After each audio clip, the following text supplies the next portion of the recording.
Hello friends, welcome to my channel Kavi dream vlog. வீட்டில் சாப்பாடு மிஞ்சிருச்சா?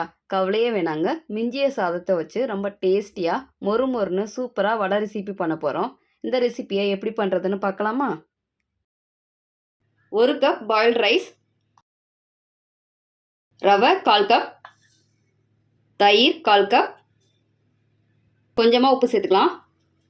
இப்போ இதை நம்ம அரைச்சிட்டு வந்துடலாம். கொஞ்சமாக வாட்டர் சேர்த்துக்கலாம். அரைச்சாச்சு. நாம் அரைச்சதை ஒரு பவுலுக்கு மாற்றிக்கலாம். 1/4 கப் வெங்காயம், இஞ்சி 1 டீஸ்பூன், லாங் சைஸ் பச்சை மிளகா 1, கருவேப்பிலையை 1-2 பிச்சு சேர்த்துக்கலாம். 3 table spoon rice flower,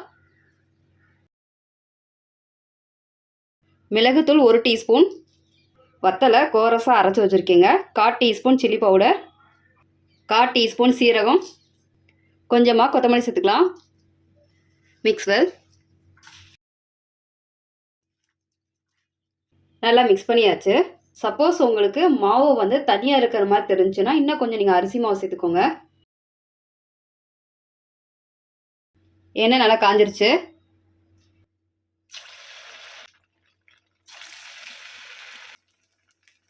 medium ஃப்ளேம்லேயே வச்சு ஃப்ரை பண்ணிக்கலாம். 2 பக்கமும் கோல்டனாக ஃப்ரை ஆகணும். திருப்பி போடலாம். வெந்துருச்சு. இப்போ இதை நம்ம எடுத்துலாம். வடை நல்லா வந்திருக்கு. இதே மாதிரி எல்லாத்தையும் ஃப்ரை பண்ணி எடுத்துக்கலாம். 1 கப் ரைஸுக்கு எனக்கு இந்த அளவுக்கு வந்திருக்குங்க. ரொம்ப டேஸ்டியாக லெஃப்ட் ஓவர் ரைஸ் வடை சூப்பராக ரெடி ஆயிடுச்சுங்க. இதே மாதிரி நீங்களும் உங்கள் வீட்டில் செஞ்சு பாருங்கள். இந்த வீடியோ உங்களுக்கு பிடிச்சிருந்தா லைக் பண்ணுங்கள், ஷேர் பண்ணுங்கள், மறக்காமல் சப்ஸ்கிரைப் பண்ணுங்கள்.